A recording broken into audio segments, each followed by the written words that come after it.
Glória a Deus. Glória a Deus. Aleluia. A paz do Senhor Jesus, igreja. Amém. Quantos estão felizes com o Senhor aqui nessa noite? Amém. Meu coração também está alegre para o Senhor. A Ele seja dada honra, glória e louvor e adoração para todos sempre. Nós estamos reunidos aqui nessa noite para adorarmos ao nome bendito de Jesus. A Ele glória.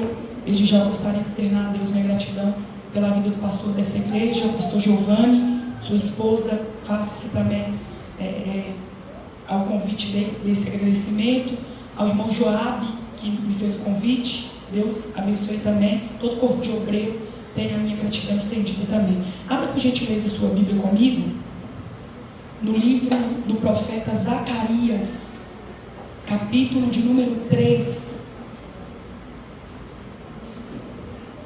Livro do profeta Zacarias, capítulo de número 3. Glória a Jesus.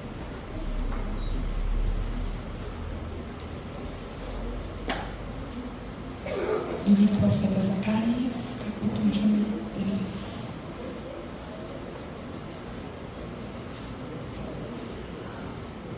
Quantos encontraram, digam amém? Amém. A epígrafe do texto diz: sumo sacerdote Josué é acusado por Satanás e justificado por Deus. E me mostrou o Senhor, o sumo sacerdote Josué, o qual estava diante do anjo do Senhor, e Satanás estava à sua mão direita para se lhe opor. Mas o Senhor disse a Satanás: o Senhor te repreenda. Sim, o Senhor que escolheu Jerusalém te repreenda. Não é este um tição tirado do fogo? Ora, Josué, vestido de vestes sujas, estava diante do anjo. Então respondeu aos que estavam diante dele, dizendo: tirai-lhe estas vestes sujas.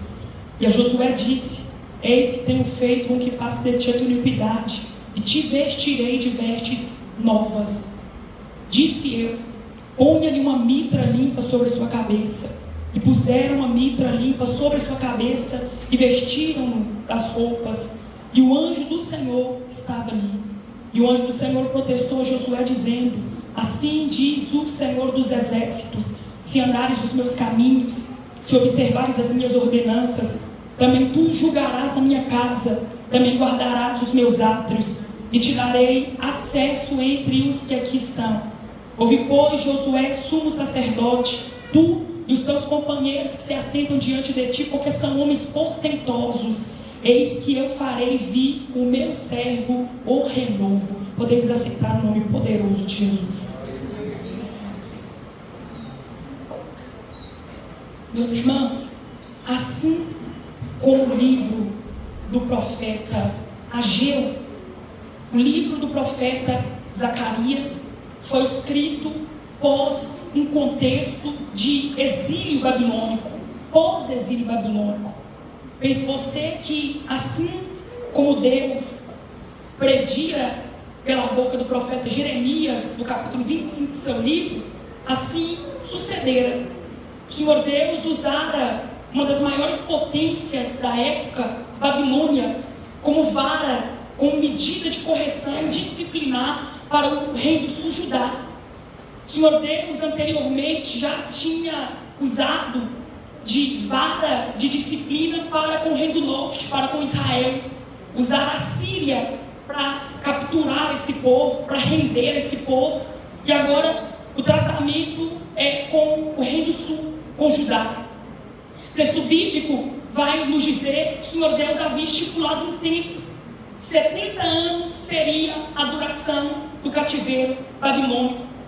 Quando nós olhamos para o Salmo de número 137, Saudades da Pátria, o cântico de saudade da pátria, nós vamos perceber qual o estado desesperançoso de calamidade espiritual que o rei do sul Judá estava quando em cativeiro babilônico.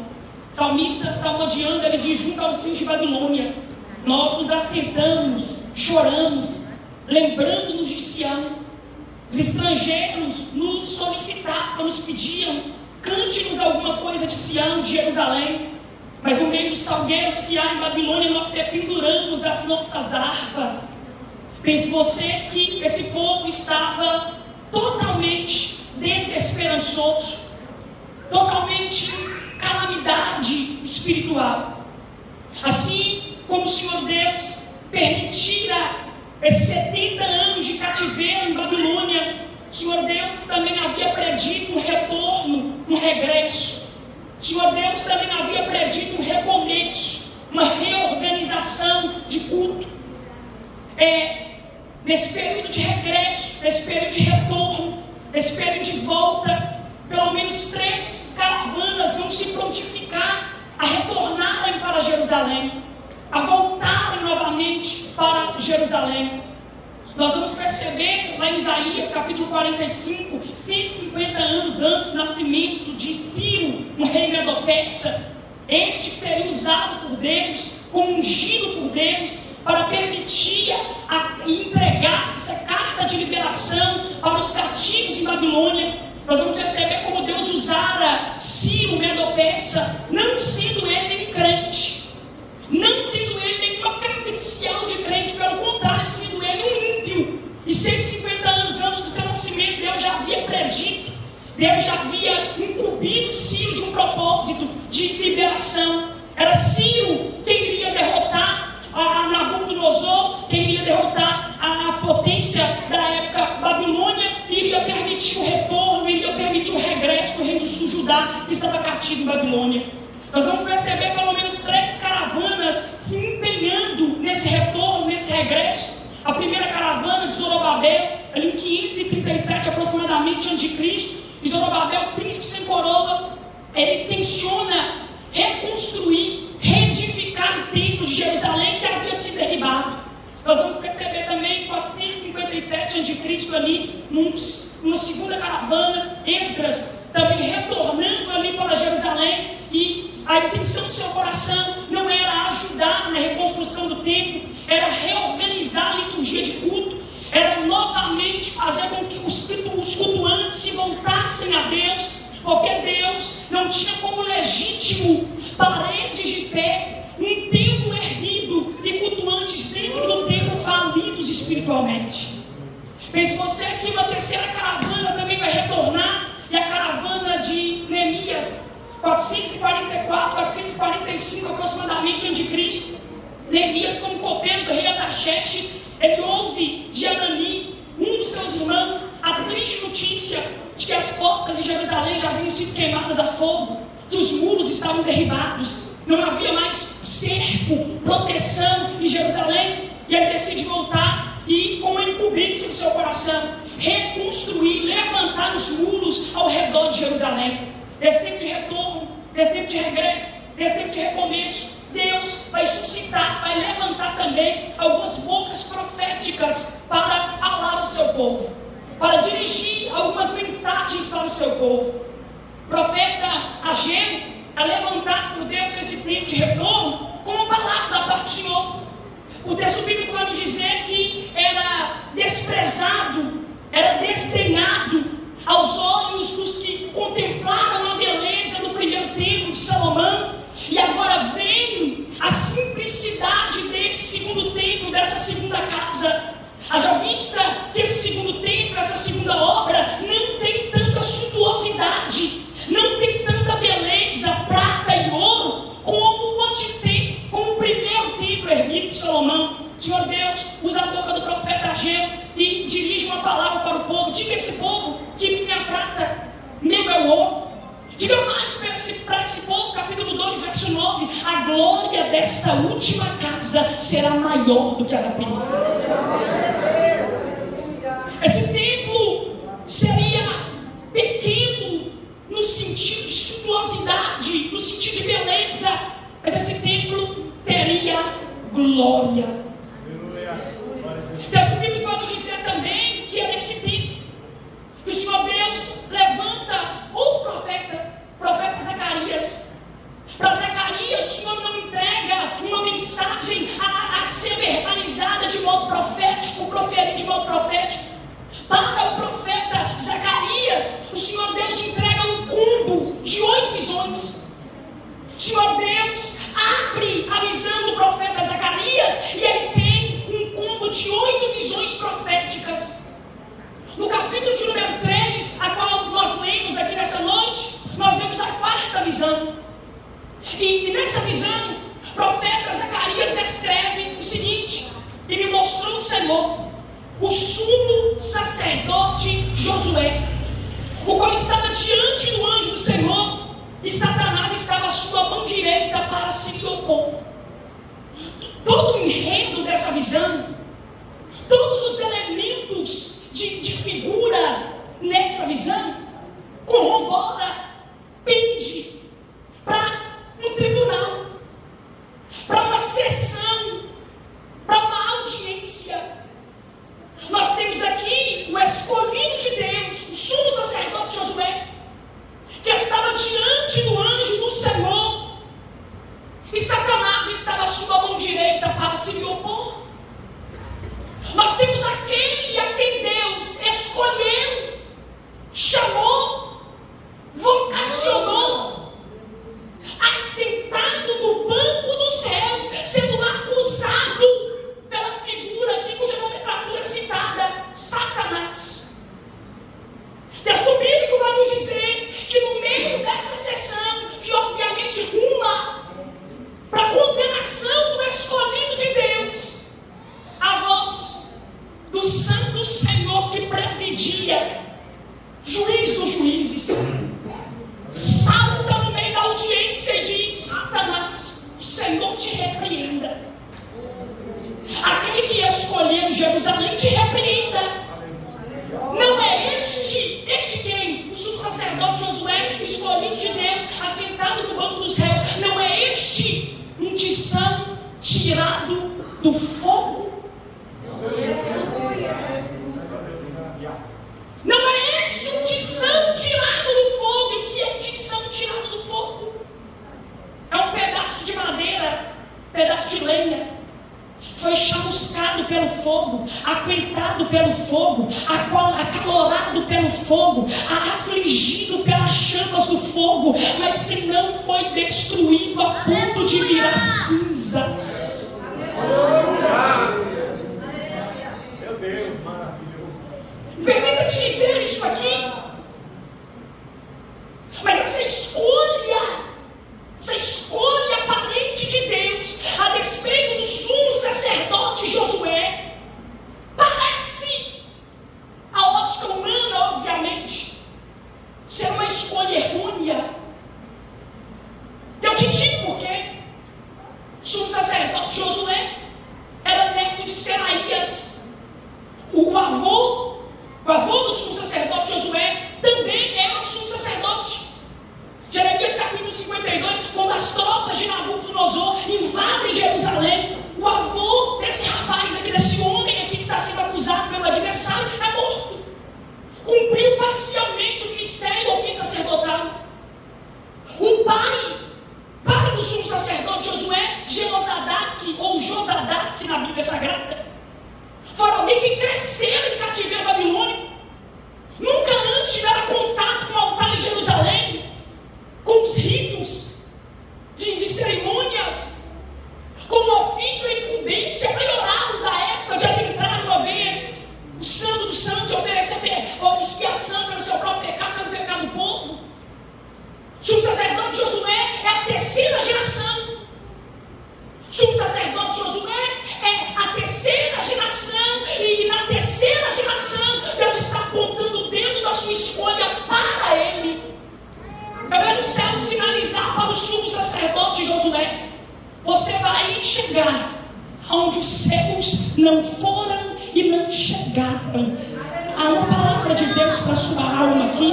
Eu não sei de qual contexto você saiu, qual casa você saiu, qual família disfuncional você saiu, mas em você Deus tem uma nova história a ser cumprida e a ser efetuada para a glória do nome de Deus. Glória a Jesus. Sumo sacerdote Josué não tem diante dele um forjar de provas do adversário. As provas contra o escolhido de Deus, desse enredo de audiência que ruma para a sua condenação, são contundentes, são verídicas. O adversário não está forjando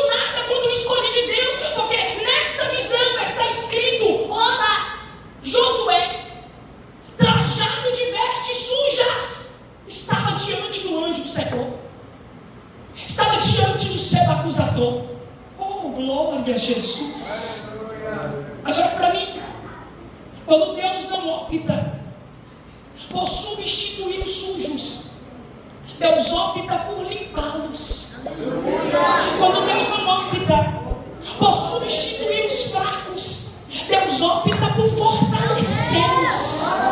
Quando Deus não opta por substituir quem não tem história, Deus opta por escrever uma história para quem não tem. O Senhor Deus me trouxe aqui para te dizer, através da santa e poderosa palavra do Senhor, eu não errei quando te escolhi. Eu sei exatamente de onde você saiu, sei exatamente quem você é, e mesmo assim eu te quero e também te chamei. Alguém pode adorar a Deus pela sua bendita escolha? Deus seja louvado.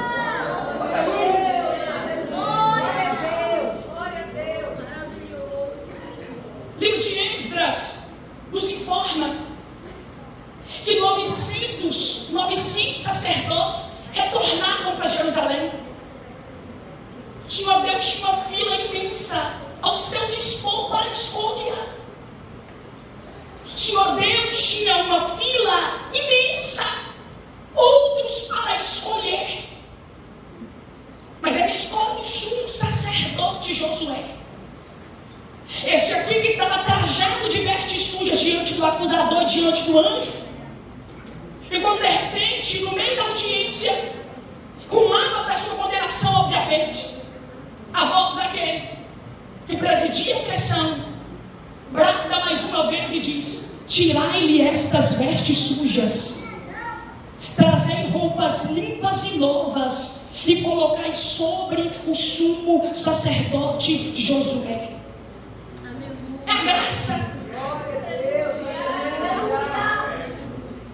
Eu estou pregando a igreja aqui uma narrativa descrita e composta ali, compilada no Antigo Testamento, 520 a.C. Essa não é uma narrativa inserida no contexto da graça a qual nós estamos vivendo hoje. Essa é uma narrativa inserida na vigência da lei, do olho por olho, do dente por dente. Mas permita-me te dizer aqui que eu vejo aqui, no Antigo Testamento, o ressoar da graça de Deus. A graça de Deus ainda levanta quem caiu. A graça de Deus ainda limpa quem se sujou. A graça de Deus ainda habilita quem não tem capacidade. A graça de Deus ainda escolhe quem nós não escolheríamos. A graça de Deus não pede antecedentes. A graça de Deus mostra precedentes. A graça de Deus ainda levanta, ainda restaura. A graça de Deus fortalece o fraco. A graça de Deus levanta o caído. A graça de Deus limpa a alveja.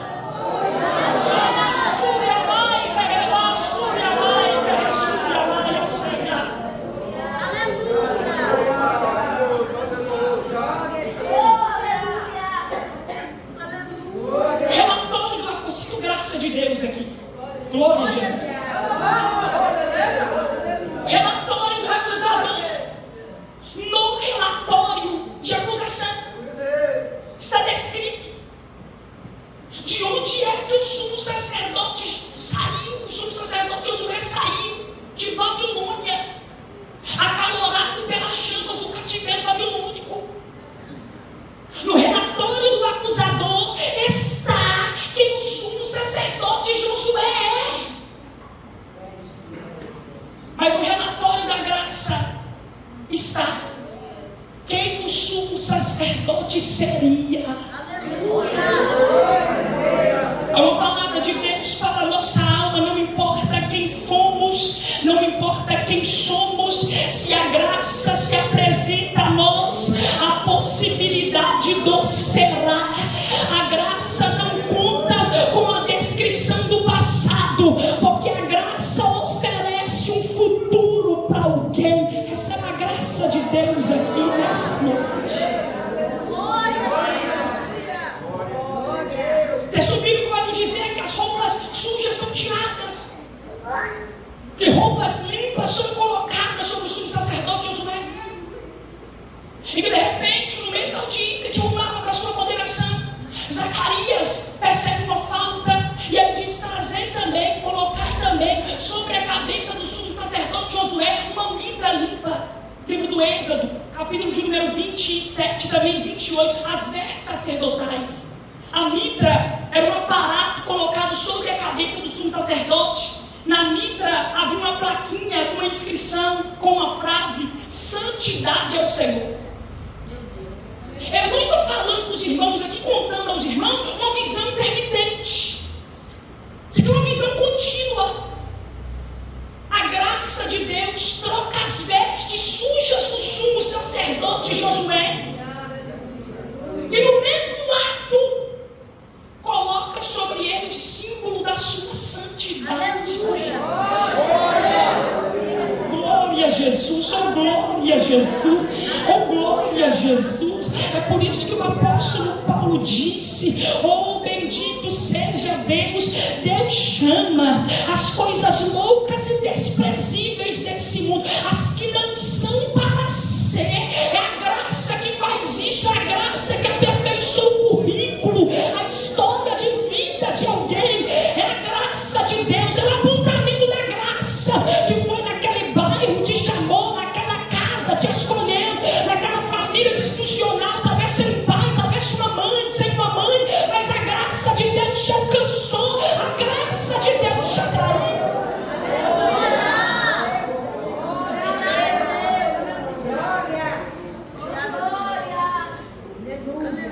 No palco da acusação, as vestes do sumo sacerdote Josué trocada, em plena audiência que rumava para a sua condenação, e todas as provas, ou pelo menos a maior prova que viria indicar, corroborava da sua condenação, há uma iniquidade sobre ele. O texto diz, não sei te dizer qual era, mas o texto cita: havia uma iniquidade sobre ele que fora retirada. Texto bíblico vai nos dizer que após trocar as vestes, após símbolo da santidade ser colocada sobre a cabeça do sumo sacerdote Josué, a voz do juiz se dirige a ele, dizendo: ouve, pois, Josué, sumo sacerdote, tu julgarás a minha casa, se guardares as minhas ordenanças. Eu estou te dando livre acesso entre os que aqui estão. Você está diante de homens portentosos, importantes, simbólicos, mas eu estou liberando o seu acesso diante deles. É a graça de Deus que abre acesso para quem nós não abriríamos. É a graça de Deus que abre passagem para quem nós interromperíamos. É a graça de Deus, oh glória a Jesus, que desbloqueia acesso para quem nós bloquearíamos. Você pode adorar porque a graça de Deus nos alcançou.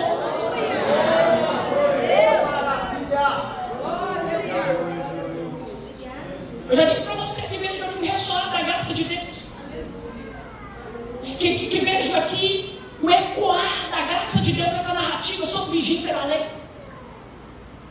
Eu não poderia deixar de ressaltar aqui que o apóstolo Paulo escreveu para os cristãos de Roma. No capítulo 8, versículo 1, ele diz assim: portanto, nenhuma condenação há. Nenhuma condenação há para aqueles que estão em Cristo Jesus. No versículo 33 e 34 ele diz: quem tentará acusação contra os escolhidos de Deus? É Deus quem nos justifica. Aleluia! Quem nos condenará? Se é Cristo quem morreu por eles, se é Cristo quem nos salvou, se é Cristo quem nos libertou, se é Cristo que lhes deu passagem, se é Cristo que liberou acesso através da sua morte, do seu sacrifício único, insubstituível na cruz do Calvário, o sangue de Cristo Jesus, o Cordeiro imaculado, ainda levando o caminho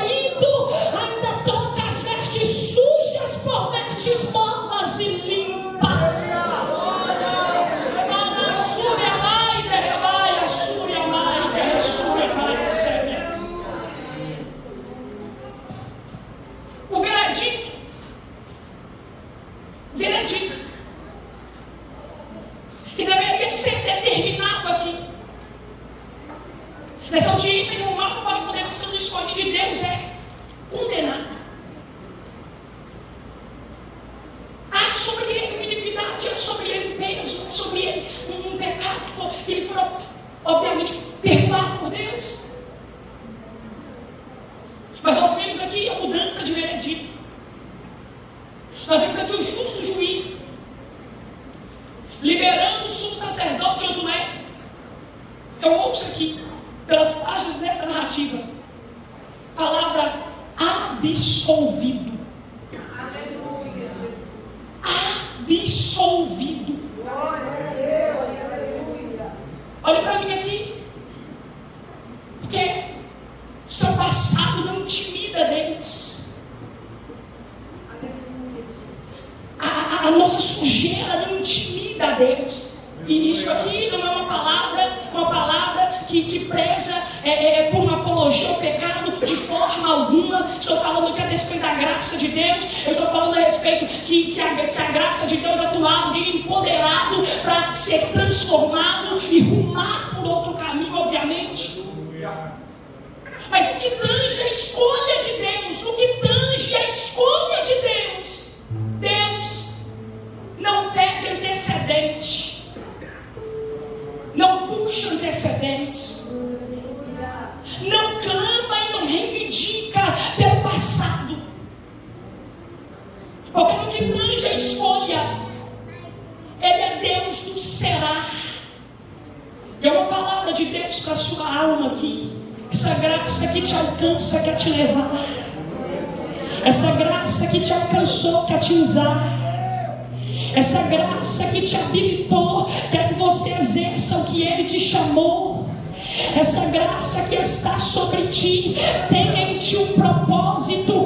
Essa graça que estabeleceu-se sobre a sua família quer te usar no meio dos seus. Te arrancou do lamaçal do pecado, te trajou de vestes limpas e novas. E em você Deus tem uma história a efetuar. Tem alguém que pode adorar o Deus dos céus aqui nessa noite por isso.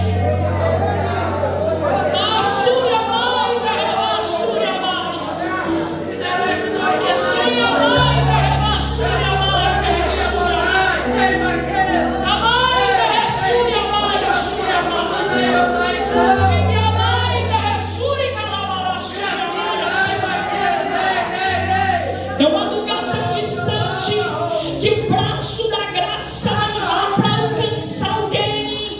Não há um lugar tão distante que as mãos da graça não se propõem a ir para recuperar alguém. Não há lugar tão sujo, não há lugar tão inerte que a graça de Deus não vá para recuperar alguém. As mãos da graça estão indo lá. Não subestime o poder da graça de Deus.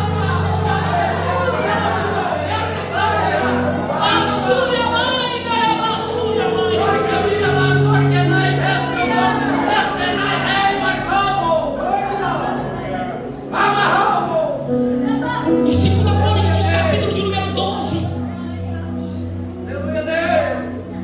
o apóstolo Paulo está em um dilema conflitante. A fim de não se engrandecer, se ensoberbecer pela soberania das revelações que lhe foram dadas. Ele conta isso após 14 anos, na segunda carta para a igreja que estava em Corinto. E após 14 anos ser arrebatado ao terceiro céu, nem ele mesmo sabia dizer se no corpo, se fora do corpo, de tamanho que foi a revelação da parte de Deus. Ele diz que um espinho lhe foi conferido na sua carne, os colubos no grego, uma estaca afiada. Deus Bíblico nos diz que o mensageiro, a fim de lhe esbofetear, para que ele não se ensoberbecesse pelas grandezas da revelação, na qual ele orou 3 vezes, dizendo ao Pai: Pai, tira o espinho, arranca o espinho. E obviamente que eu doía, obviamente que eu feria, obviamente que não era algo confortável, Obviamente porque ele causava um desequilíbrio. Texto bíblico não me dá autorização para poder dizer o que seria espinho na carne do apóstolo Paulo, que é algo comum para enfermidade e etc. Enfermidade de visão, epilepsia. Não há na narrativa bíblica, no contexto bíblico. Ele ora 3 vezes ao Senhor para que isso fosse retirado dele.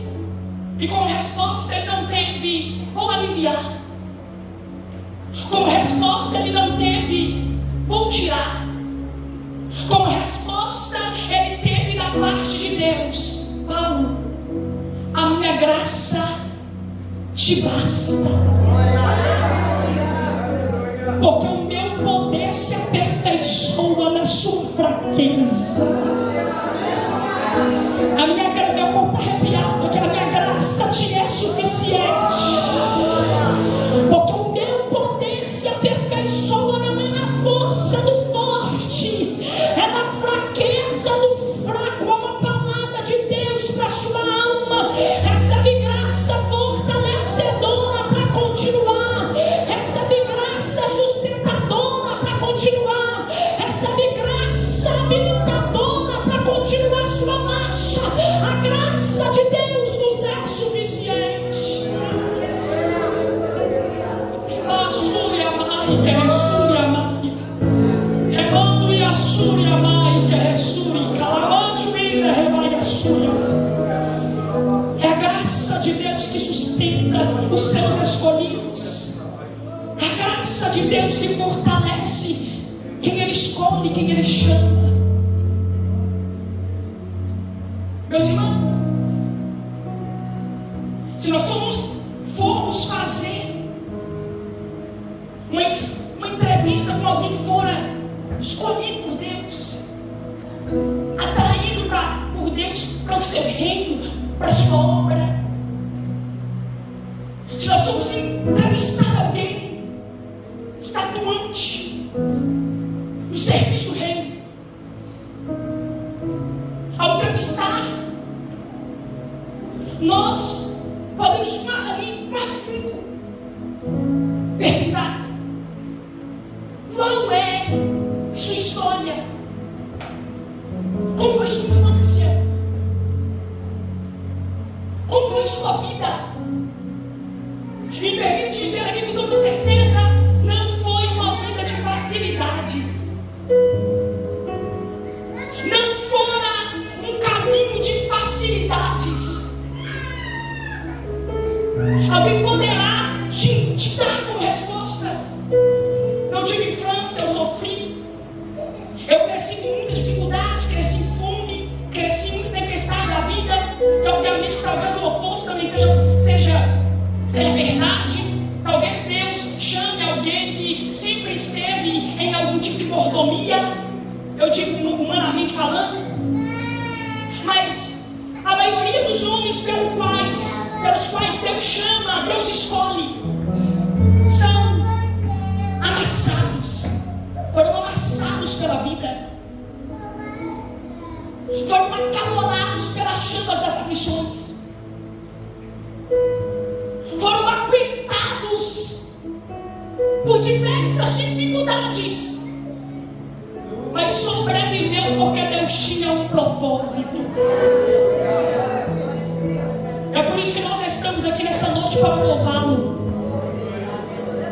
porque nós tínhamos tudo para dar errado, desistir ou nem desistir, mas é a graça de Deus que está sobre nós. Se coloque sobre os seus pés aqui nessa noite.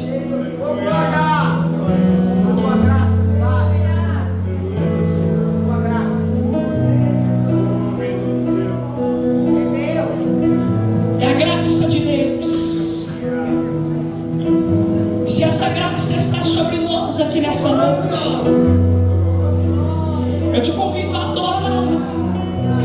Massúria Mai, que ressuia Mai, que ressuia.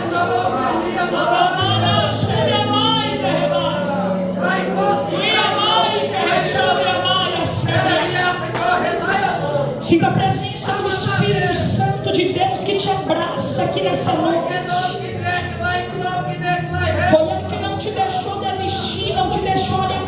paz, não te deixou voltar. Foi Ele que não te deixou tender para a desistência. É Ele que tem te sustentado até aqui. É Ele quem tem feito que você sobreviva às piores tragédias da vida. É Ele que está aperfeiçoando o seu currículo de testemunho. É Ele o Deus que tem te fortalecido. É Ele. Graças nós te damos, Senhor. Remada calassúria maida, rebassúria maia. Remonjuia súria maida, que a súria maida, ressúria. Calabada cando, ressúria maida, ressúria maida, sebria. Norime que ai, que a súria maida, rebassúria maia, sebria.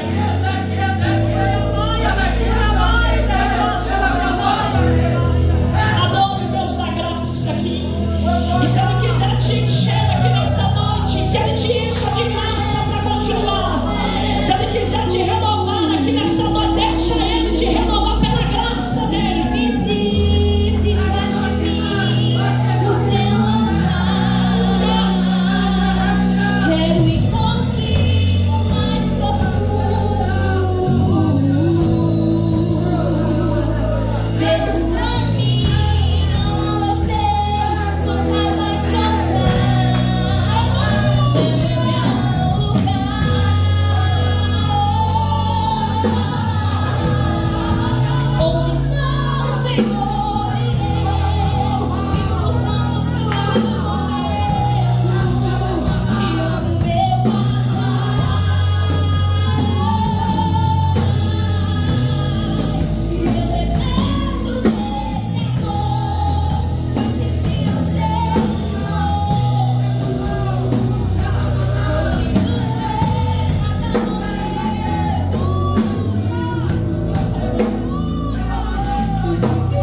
será feito de você amanhã. Deixa a graça de Deus te alcançar. Recebe essa palavra da parte de Deus.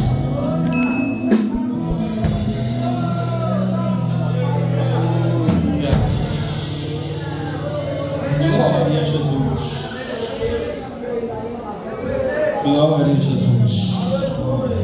Quando chegarmos no céu e nós vermos o tamanho da bênção, o tamanho da vitória que é a salvação, nós vamos agradecer muito pela oportunidade que tivemos de ter feito esta escolha um dia.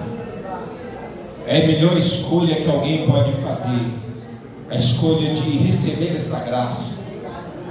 Irmãos, como Josué, ninguém merece. Nós nos apresentamos diante de Deus assim, com vestes sujas, cheios de pecado, mas Deus é aquele que nos restaura, que nos limpa, que nos lava. Deus oferece tudo isso gratuitamente. Deus não cobra nada por isso. Deus oferece com prazer, com alegria, porque o preço já foi pago por Jesus, nosso Senhor e Salvador. Aleluia. Aqui o Gilberto, aceitando Jesus como Senhor. E a festa no céu, a Bíblia diz que a festa no céu, quando a alma recebe a Jesus como Salvador. Gilberto, vamos fazer a confissão. Fala assim comigo: Senhor Jesus, eu te recebo como meu único e suficiente Salvador. Perdoa os meus pecados, lava as minhas vestes e escreve o meu nome no livro da vida. Amém. Amém.